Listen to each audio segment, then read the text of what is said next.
buat hari yang kau beri.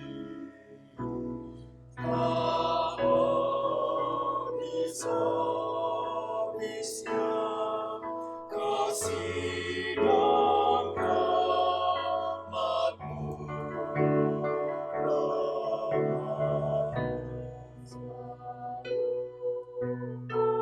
selalu baru dan tak pernah terhambat pertolongan-Mu. Besar setiamu di sepanjang hidupku.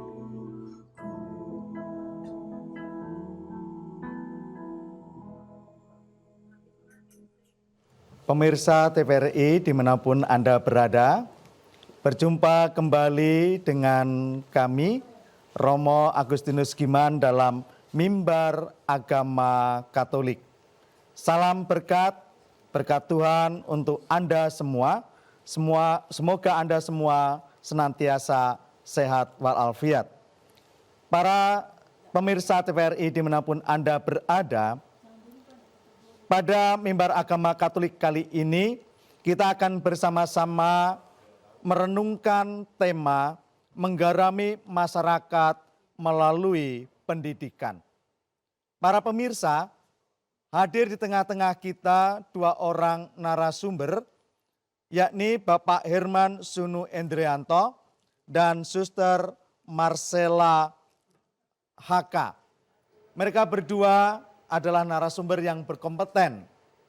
Mereka akan bersama-sama dengan kita membahas tentang tema menggarami masyarakat melalui dunia pendidikan. Pada Mimbar Agama Katolik ini kita juga ditemani oleh adik-adik kita, orang muda Katolik dari Paroki Katedral Santa Maria. Mereka akan membawa kita dalam permenungan dengan lagu-lagu pujian. Para pemirsa TVRI dimanapun Anda berada, kita tahu bahwa pendidikan merupakan salah satu karya di dalam gereja Katolik. Nah, bagaimana pendidikan itu sendiri dilakukan oleh gereja Katolik? Apa yang menjadi kekasan atau identitas pendidikan Katolik itu sendiri? Maka kita nanti akan membahas bersama dengan dua narasumber kita, Bapak Herman Sunu Endrianto dan Suster Marcella HK. Pemirsa yang terkasih, sebelum kita masuk ke dalam topik itu, saya ingin memperkenalkan terlebih dahulu siapa kedua narasumber kita hari ini. Bapak Herman Sunu Endrianto adalah seorang guru di SMA Saperius I. Ia juga adalah seorang penulis buku, sudah ada 7 buku yang ditulisnya, 2 buku berkaitan dengan sejarah gereja Katolik di Sumatera bagian selatan, dan 5 buku berkisah tentang pendidikan atau evaluasi pendidikan. Suster Marcella HK adalah Kepala Sekolah SMP Saperius 6. Ia juga menjadi pengurus di MKKS atau Musyawarah Kerja Kepala Sekolah Swasta tingkat SMP di Kota Palembang. Suster Marcella juga menjadi pengurus koordinasi SMP Katolik Kota Palembang, dan beliau juga ditunjuk menjadi salah satu anggota tim pengembang kurikulum Yayasan Lembaga Meriam. Nah, para pemirsa yang terkasih dimanapun Anda berada, melihat kurikulum vitae dari kedua narasumber ini, pastilah mereka adalah dua narasumber yang berkompeten, yang akan membahas tentang menggarami masyarakat melalui pendidikan. Para pemirsa, mari kita sapa kedua narasumber kita. Bapak Herman dan Suster Marcella, apa kabar? Kabar Baik, baik, Romo. Selamat berjumpa juga. Sehat-sehat semua ya? Sehat. Baik Pak Herman dan Suster Marcella, kalau kita berbicara tentang dunia pendidikan, lalu topik kita itu adalah menggarami masyarakat melalui pendidikan. Mungkin Pak Herman dan Suster Marcella bisa menyampaikan apa sih yang perlu kita garami. Tentu kalau menggarami itu ada sebuah keprihatinan ya. Ada keprihatinan, ada perhatian khusus yang mungkin perlu kita perhatikan di dalam dunia pendidikan. Nah mungkin Pak Herman dan Suster Marcella bisa menyampaikan itu. Mungkin Pak Herman terlebih dahulu ya. Baik, terima kasih Romo dan juga para pemirsa TVRI. Pada sekitar tahun 2014 ya, Kementerian Pendidikan itu semacam melakukan evaluasi terhadap situasi masyarakat di Indonesia dalam konteks, terutama dalam konteks pendidikan karakter. Misalnya munculnya kerusakan lingkungan, kekerasan, intoleransi dan sebagainya.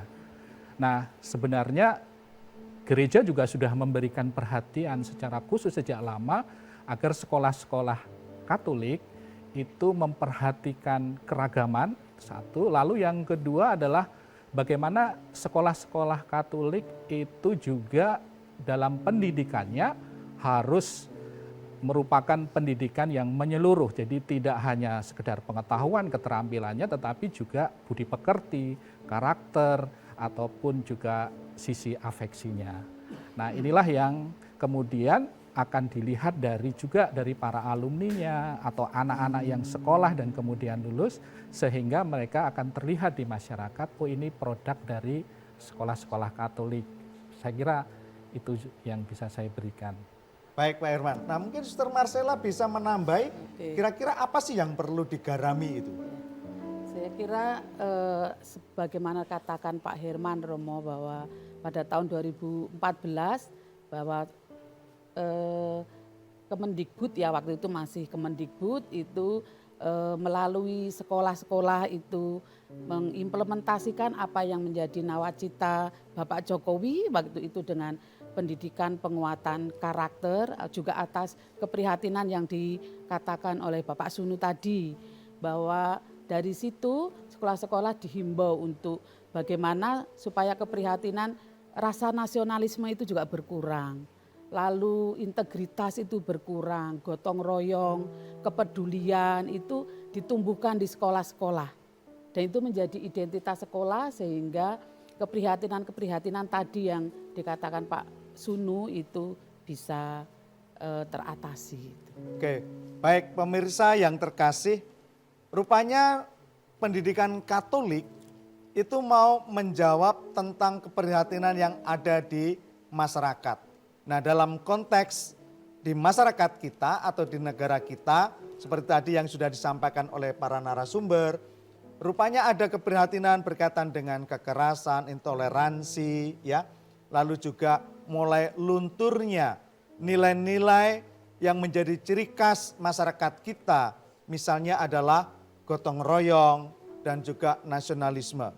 Nah para pemirsa yang terkasih dalam Tuhan, kita akan mencoba bertanya kepada para narasumber. Nah, dengan situasi yang demikian, lalu apa yang menjadi identitas pendidikan Katolik itu? Nah, mungkin Suster bisa menjawab ya. Ya. Apa sih yang menjadi ciri khasnya, Suster? Ya, baik Romo dan pemirsa, jadi ciri khas sekolah-sekolah Katolik yang sehingga membedakan dengan sekolah-sekolah lain bahwa di situ ada namanya praktek dialog ya. Segala hal, segala sesuatu dialogkan, bukan hanya dari sisi teknis tetapi itu untuk bagaimana cara kita berhubungan dengan orang lain. Sehingga segala sesuatu identitas diri kita dipahami oleh orang lain dan kita juga bisa memahami orang lain. Di sekolah Katolik itu sampai uang sekolah pun ya kita bicarakan bersama dengan kekuatan orang tua tentunya. Tidak ada uang sekolah yang berbeda.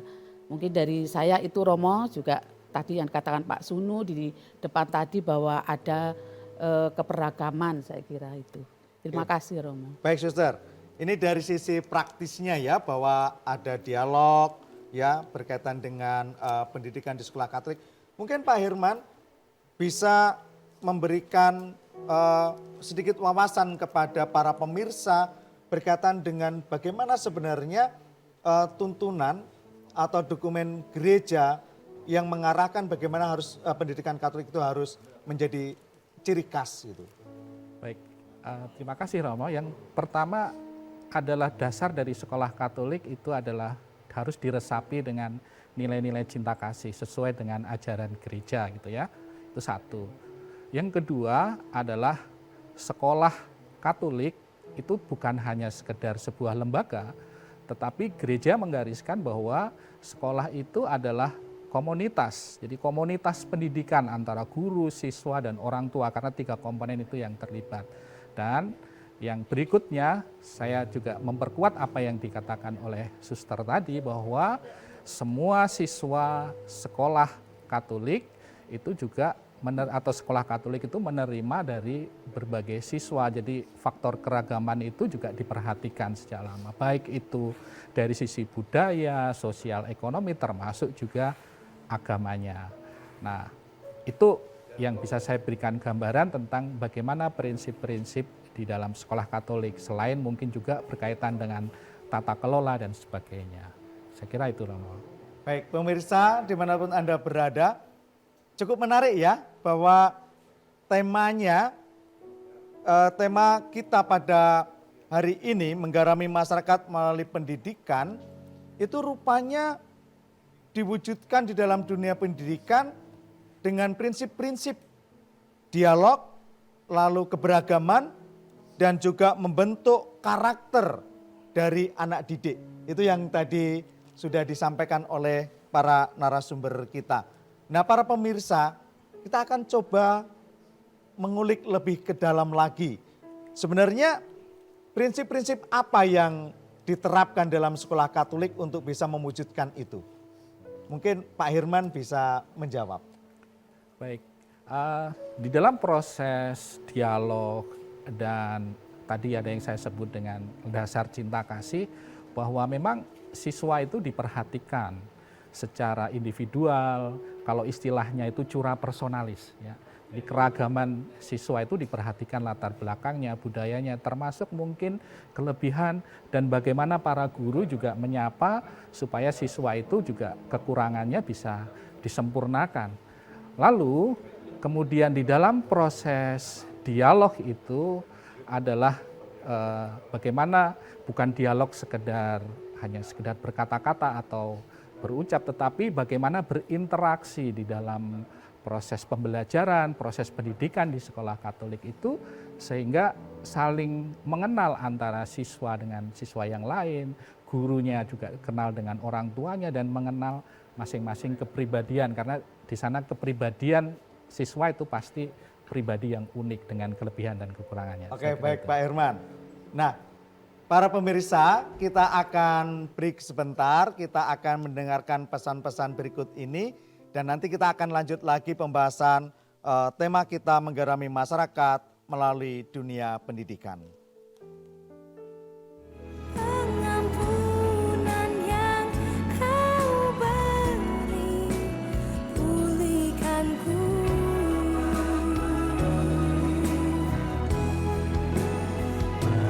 Pengampunan yang Kau beri, pulihkanku.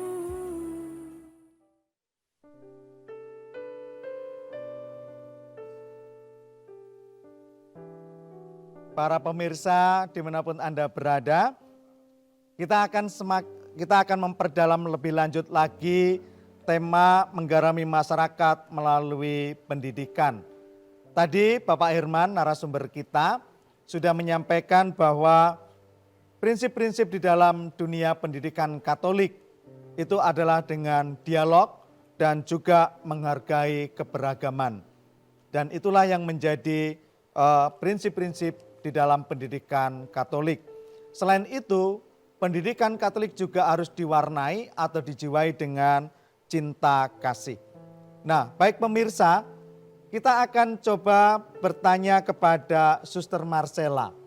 Suster Marcella, keberagaman itu menjadi salah satu yang harus digarami di dalam dunia pendidikan Katolik.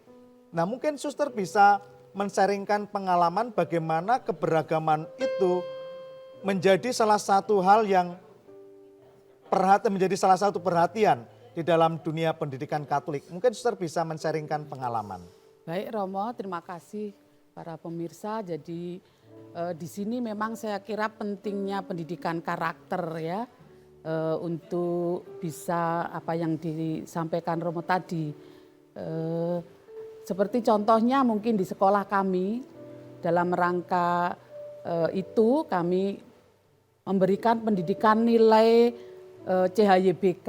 CHYBK itu cerdas, humanis, yakin akan penyelenggaraan ilahi, berkarakter dan kebersamaan. Ini sebenarnya sebuah aksi dari spirit pendiri sekolah kami yang adalah Suster Belas Kasih dari Hati Yesus ya. Lalu spirit itu bagaimana supaya bisa terrealisasi, itu memang harus dengan komitmen yang tinggi. Melalui pembiasaan, melalui pendidikan tatap muka 60 menit, melalui juga pinter, rekoleksi, intrakurikuler, lalu ekstrakurikuler.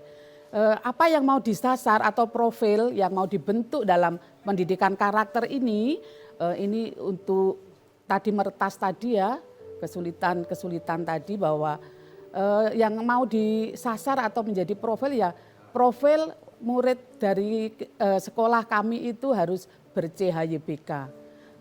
Cerdas, humanis, yakin yang akan penyelenggaraan ilahi, berkarakter dan kebersamaan. Saya kira dalam cerdas sesuai dengan apa yang sekarang dicanangkan menjadi profil pelajar Pancasila. Dia harus bisa bijak, murid kita itu harus bisa terbentuk atau terbangun pemikiran yang aktif dan kreatif.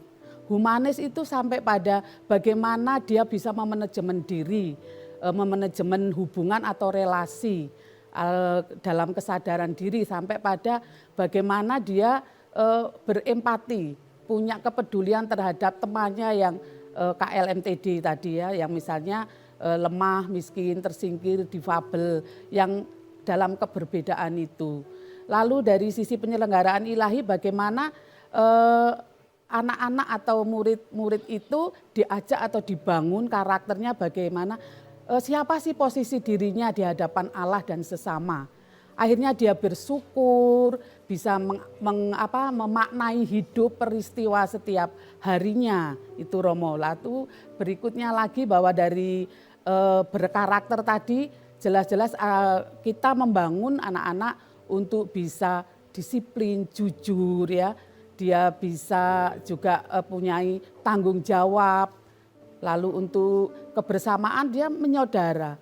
Siapapun yang ada di sekitarnya itu adalah saudara. Jadi tidak bisa main-main dengan saudara dengan ejekan-ejekan yang akhirnya membuli dan terjadi konflik-konflik, tetapi bahwa ini adalah sesamaku. Disitulah bahwa saya kira pentingnya Romo untuk menjawab atau tantangan tadi bahwa dengan pendidikan karakter itu tapi memang harus dengan komitmen yang tinggi. Baik Suster, terima kasih. Para pemirsa dimanapun Anda berada, kita sudah mendengar dari Suster Marcella bagaimana pendidikan Katolik itu. Apa yang mau disasar, apa yang mau dicapai.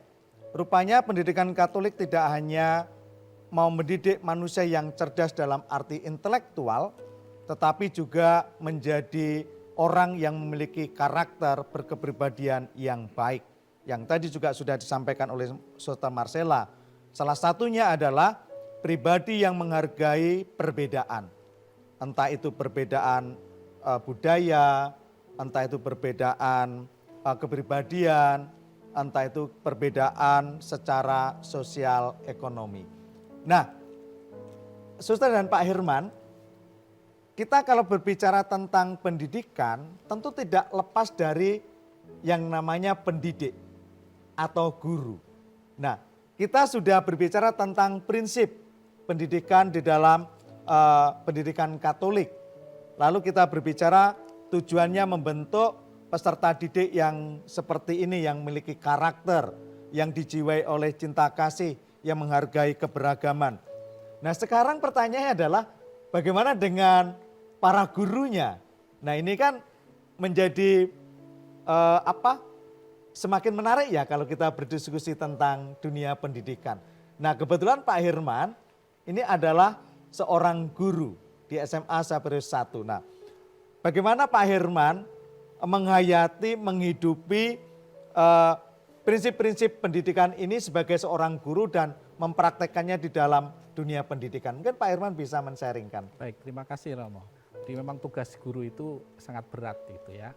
Tapi kalau saya boleh rumuskan bahwa guru itu perannya selain melatih, mendidik dan sebagainya, dia juga harus menjadi seorang guru iman dan juga guru kehidupan.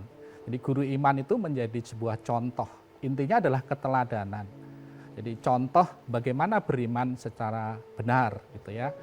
Lalu yang kedua soal guru kehidupan, jadi guru itu bisa memberikan petunjuk-petunjuk, memberikan bimbingan-bimbingan bagaimana menghadapi seluruh kehidupan dengan aneka persoalan, kemudian mengajari, membimbing, mendampingi agar mereka juga bisa menghadapi atau berlaku hidup dalam kehidupan sehari-hari. Maka kata kuncinya adalah soal keteladanan tadi, dua hal tadi ya.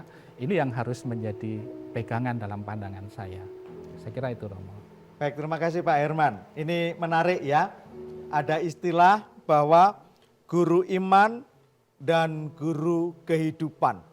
Nah para pemirsa, rupanya di dalam dunia pendidikan Katolik, para guru itu bukan hanya menjadi guru pengetahuan dalam arti intelektual saja, tetapi juga harus menjadi guru iman dan guru kehidupan. Tadi Pak Herman sudah menyampaikan bagaimana seorang guru itu harus bisa menjadi teladan, baik di dalam kehidupan beriman dan juga di dalam hidup sehari-hari. Nah, mungkin Pak Herman bisa memberikan contoh konkret atau sharing pengalaman yang konkret yang Pak Herman hidupi ya, supaya pemirsa itu, oh ya ini bukan hanya sekedar teori saja kan gitu, tapi ini memang sungguh-sungguh menjadi cara hidup para guru Katolik. Baik, tadi yang disampaikan oleh suster soal misalnya kedisiplinan saja misalnya ya. Jadi guru harus menunjukkan juga sikap disiplin kepada siswa-siswanya.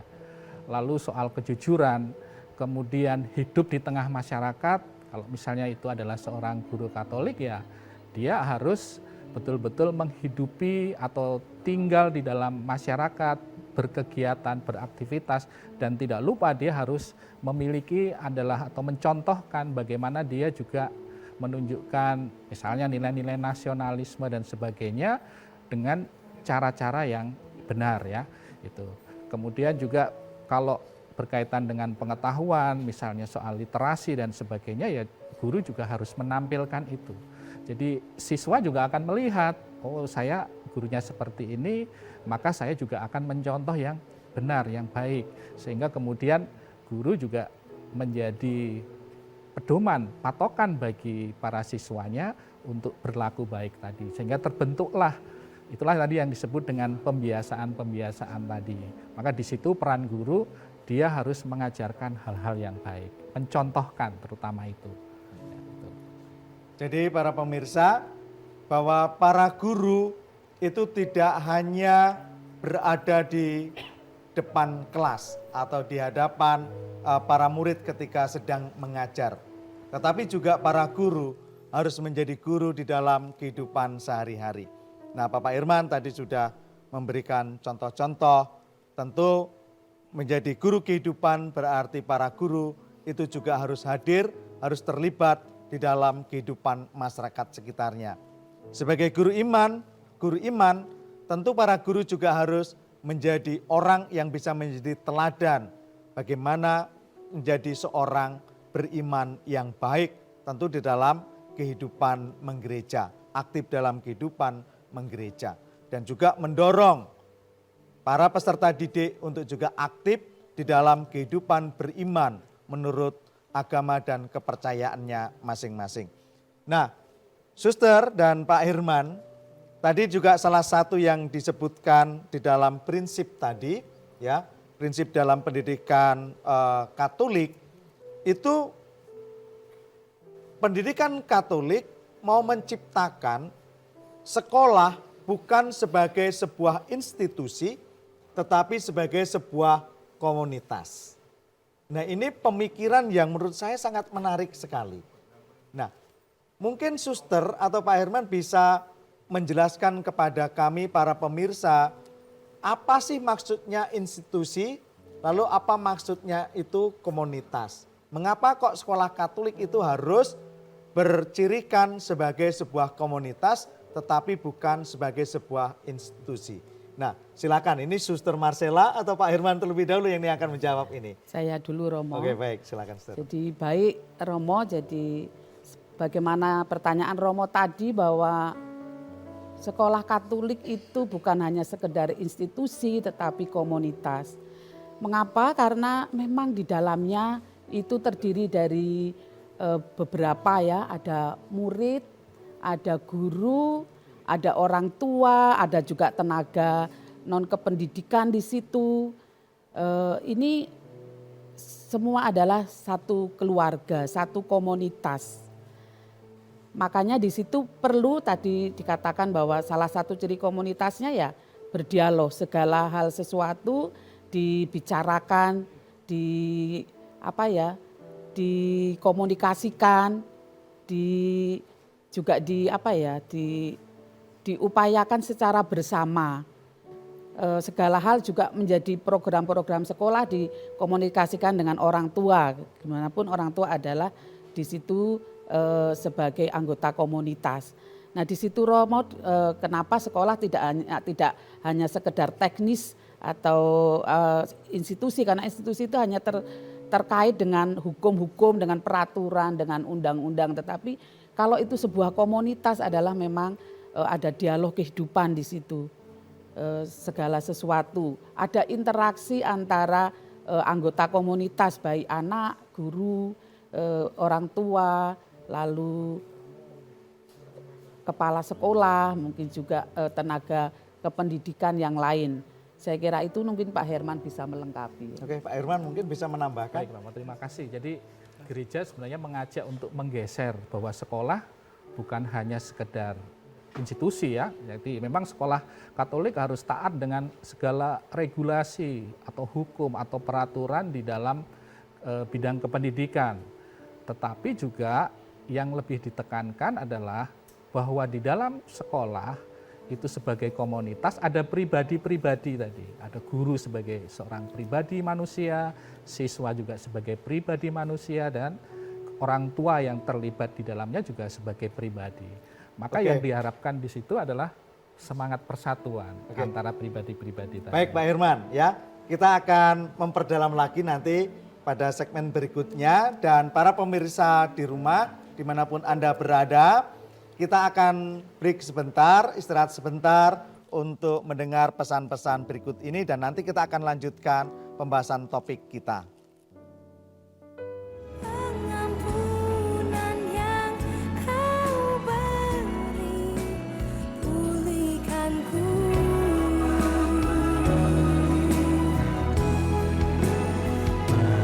Pengampunan yang kau beri, pulihkanku.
para pemirsa dimanapun Anda berada, kembali lagi kita akan mencoba mendalami tema menggarami masyarakat melalui pendidikan.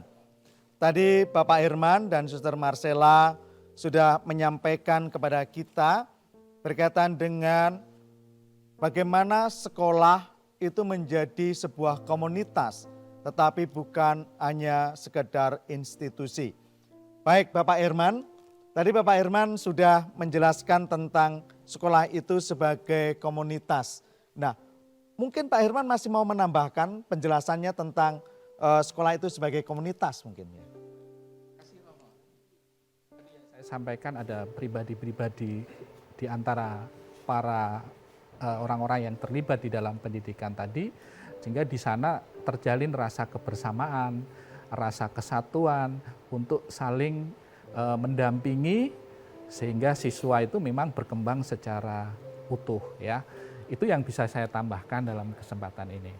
Sehingga nanti semuanya harus saling membantu, saling bekerja sama untuk kepentingan yang utama adalah siswanya harus berkembang dengan baik ya, secara utuh itu tadi. Oke baik, kalau boleh saya merumuskannya, sekolah sebagai komunitas, sekolah bukan hanya sekedar sebuah lembaga yang memberikan aturan-aturan, tetapi sekolah sebagai sebuah keluarga, ya. Jadi ada prinsip-prinsip persaudaraan di situ yang mau dikembangkan, baik antara para guru dengan para siswa dan juga bagaimana para siswa dengan karyawan. Jadi seluruh yang ada terlibat di dalam dunia pendidikan itu atau di sekolah itu mereka adalah saudara. Seperti sebuah keluarga di mana saling mendukung satu sama lain, saling menguatkan satu sama lain, dan juga saling mengembangkan satu sama lain. Kurang lebih seperti itu ya Pak Herman dan Suster Marcella ya, yang dimaksud sekolah sebagai sebuah komunitas ya. Nah baik, nah kalau sekolah sebagai sebuah komunitas tentu ada nilai-nilai yang mau diperjuangkan. Nah apa kira-kira nilai-nilai yang mau diperjuangkan dengan prinsip sekolah itu sebagai sebuah komunitas, Suster? Jadi memang nilai-nilai yang akan diperjuangkan itu adalah seperti yang sudah disebut Pak Herman tadi, salah satunya juga persaudaraan ya, persatuan, lalu keluarga, keutuhan tadi Romo. Sehingga di dalam pelaksanaan pendidikan kalau itu sudah menyatu, sudah ada kesatuan, ada persaudaraan, ada kerjasama, gotong royong di situ. Ya nanti memang arahnya tadi yang pendidikan utuh anak-anak tadi kita bisa berjalan secara harmoni. Ada keseimbangan antara sekolah dan orang tua, guru, tenaga kependidikan yang lain. Lalu betul-betul apa yang menjadi goalnya itu nanti bisa tercapai yaitu perkembangan anak yang utuh dan menyeluruh ya, holistik gitulah. Mungkin bahasanya itu Romo. Baik, terima kasih Suster. Nah, Bapak Herman, mungkin bisa Bapak Herman menambahkan sebenarnya apa sih nilai-nilai yang mau diperjuangkan dengan konsep sekolah itu sebagai komunitas? Baik, di dalam tadi yang ditekankan juga adalah satu hal yaitu dialog ya. Dialog itu berarti juga ada apa yang mau diungkapkan, termasuk di dalamnya adalah dialog juga menuntut adanya sebuah partisipasi. Di dalam proses partisipasi itu, entah itu orang tua bisa mengungkapkan apa yang mungkin ada harapan-harapan, mungkin juga gurunya juga ketika bekerja sama dengan orang tua, apa yang dibutuhkan oleh anak didiknya atau anaknya itu membutuhkan apa. Artinya di situ ada keterbukaan. Memang keterbukaan itu ada batas-batasnya ya, misalnya kalau itu terkait dengan yang mungkin sangat rahasia terkait perkembangan siswa itu mungkin ada yang misalnya disampaikan melalui konselor sekolah atau guru BK-nya atau mungkin guru yang mengajar dan sebagainya. Jadi ada partisipasi aktif dari ketiga pihak tadi. Tentu kalau anaknya masih belia, orang tuanya yang berpartisipasi kemudian juga menyampaikan apa yang bisa diharapkan di dalam proses pendidikan bagi anak-anaknya. Jadi keterbukaan, partisipasi, kemudian proses komunikasi secara aktif itu menjadi penting dalam pengertian pendidikan sebagai sebuah komunitas tadi ya.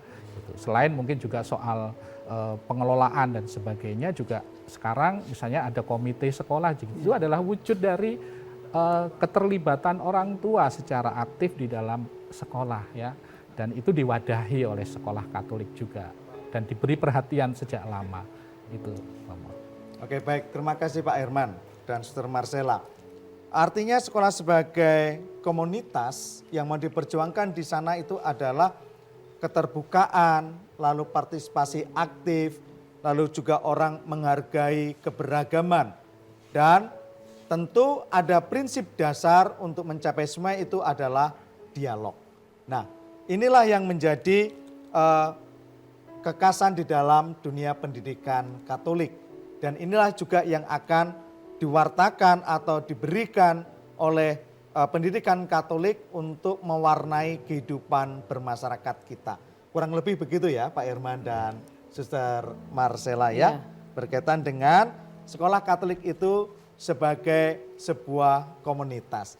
Nah, Suster dengan Bapak Herman, di dalam praktek dunia pendidikan Katolik misalnya, di dalam mewujudkan sekolah itu sebagai komunitas. Nah, mungkin Pak Herman dan Suster pernah menjumpai apa yang menjadi kendala untuk terwujudnya sekolah sebagai komunitas ini. Mungkin pernah mengalami itu ya, pernah mengalami ada kendala-kendala dan seterusnya. Nah, mungkin dalam pengalaman ada nggak itu kendala-kendala yang pernah dihadapi itu?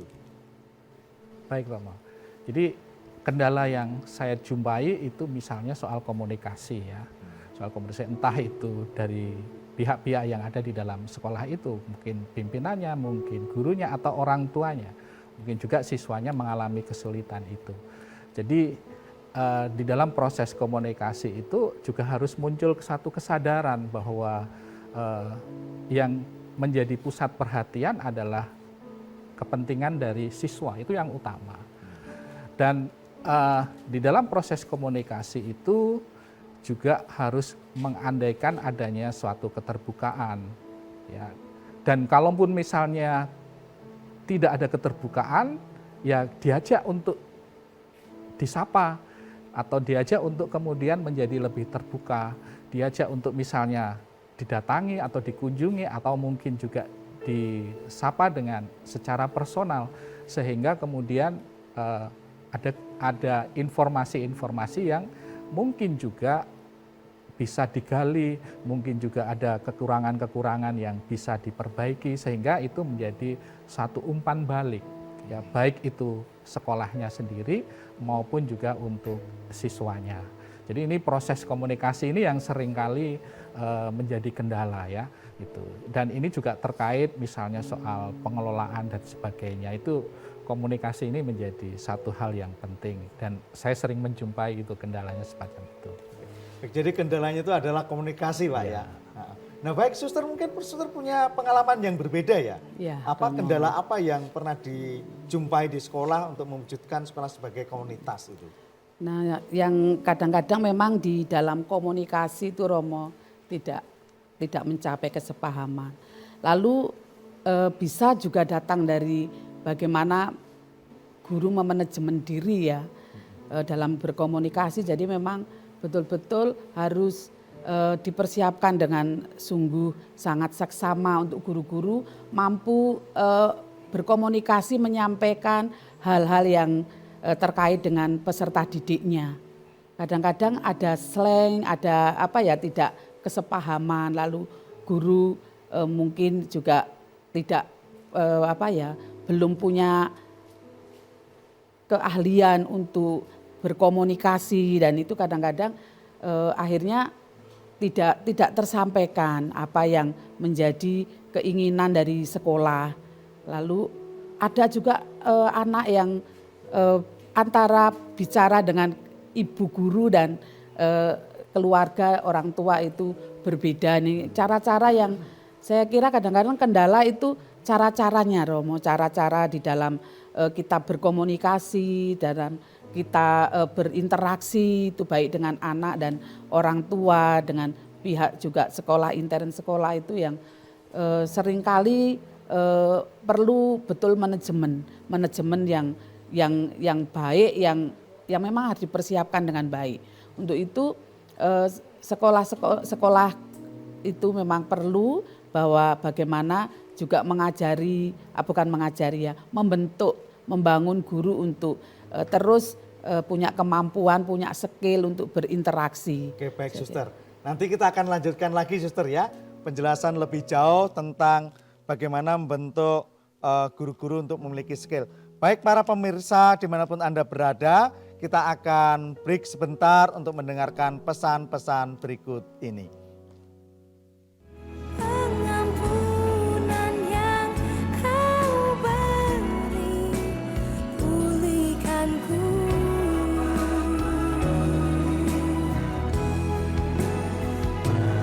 Pengampunan yang Kau beri, pulihkanku. Para pemirsa dimanapun Anda berada, kita akan kembali dengan Suster Marcella. Baik Suster Marcella, tadi Suster sudah memaparkan tentang konsep sekolah itu sebagai komunitas, lalu kendalanya itu berkaitan dengan para guru. Mungkin Suster bisa mau menambahkan sedikit lagi berkaitan dengan konsep sekolah sebagai komunitas, lalu kendalanya tadi? Mungkin pada saat ini guru-guru kita dari sisi pengetahuan itu profesional ya, tetapi dari sisi pedagogis itu yang perlu juga harus dikembangkan karena memang pendidikan di perguruan tinggi itu saya kira juga tidak mungkin tidak sebagaimana di SPG dulu. Hal itu dilatihkan dari dasar, dari awal. Mereka harus tahu betul soal perkembangan anak, perkembangan siswa, perkembangan seutuhnya itu Romo. Jadi memang betul-betul guru-guru memang harus dipersiapkan itu. Saya kira itu Romo. Baik, terima kasih. Terima kasih Bapak Herman dan Suster Marcella yang sudah hadir bersama dengan kami di dalam Mimbar Agama Katolik hari ini. Para pemirsa di rumah, topik kita pada Mimbar Agama Katolik hari ini adalah menggarami masyarakat melalui pendidikan. Di awal Bapak Herman dan Suster Marcella sudah mengungkapkan bagaimana keprihatinan-keprihatinan di dalam masyarakat, terutama adalah ada kekerasan, ada intoleransi yang tumbuh di tengah masyarakat kita. Mulai lunturnya nilai-nilai nasionalisme dan juga nilai-nilai kemasyarakatan kita berkaitan dengan keberagaman dan gotong royong. Nah, pendidikan Katolik mau menjawab keprihatinan-keprihatinan itu, maka pendidikan Katolik tidak hanya mendidik manusia yang unggul dalam intelektual, tetapi menjadi manusia yang utuh, yang memiliki karakter belas kasih, dialogis, harmonis, menghargai keberagaman, dan juga memiliki sikap terbuka dan berdialog dengan sesama. Para pemirsa di rumah dimanapun Anda berada, tentu pendidikan yang demikian bukan hanya menjadi tugas sekolah-sekolah Katolik, tetapi ini menjadi tanggung jawab semua orang beriman Katolik. Bagaimana kita mendidik generasi kita, anak-anak muda kita sekarang menjadi orang yang unggul dalam pengetahuan dan juga unggul di dalam kepribadian. Para pemirsa di rumah, terima kasih karena Anda semua telah hadir bersama dengan kami dan sekarang kita akan mengakhiri perjumpaan kita ini dengan doa bersama. Mari kita siapkan diri kita untuk berdoa. Dalam nama Bapa dan Putra dan Roh Kudus. Amin. Allah Bapa yang Maha Kasih, betapa besar kasih-Mu kepada kami, karena Engkau telah mengutus Putra-Mu Tuhan kami Yesus Kristus. Ia hadir di dunia ini untuk membuka mata hati dan budi kami. Ia hadir ke dunia ini untuk membentuk kami menjadi orang yang beriman, sekaligus menjadi orang yang memiliki karakter dialogis, karakter yang berbelas kasih, karakter yang terbuka dan menghargai perbedaan dengan sesama kami. Putra-Mu sendiri telah mengajarkan kepada kami untuk mencintai Engkau dengan segenap hati, dengan segenap budi dan dengan segenap kekuatan kami. Tetapi juga Ia mengajarkan kepada kami untuk mencintai sesama kami seperti diri kami sendiri. Terima kasih atas pendidikan yang boleh kami terima melalui sekolah-sekolah Katolik. Semoga melalui dunia pendidikan kami bisa hadir bagi sesama kami. Kami bisa hadir menjadi pelita yang menerangi kegelapan di tengah masyarakat kami. Kami bisa hadir sebagai garam yang memberikan rasa untuk masyarakat di sekitar kami ini. Ya Bapa, semua ini kami serahkan ke dalam tangan-Mu dengan perantaraan Kristus Tuhan dan pengantara kami. Amin. Dalam nama Bapa dan Putra dan Roh Kudus. Amin.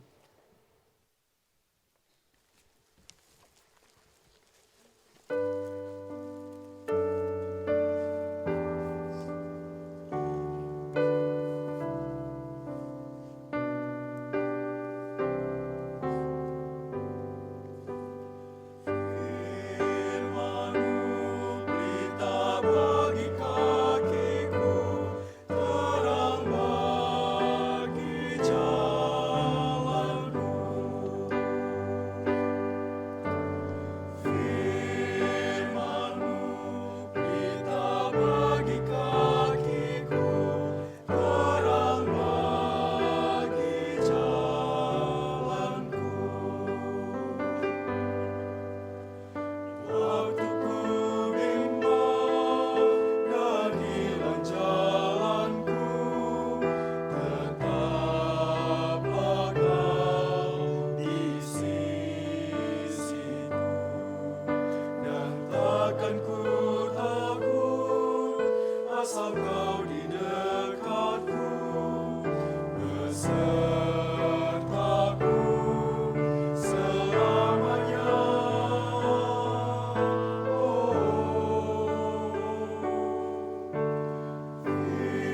Firman-Mu berita bagi kakiku, terang bagi jalanku.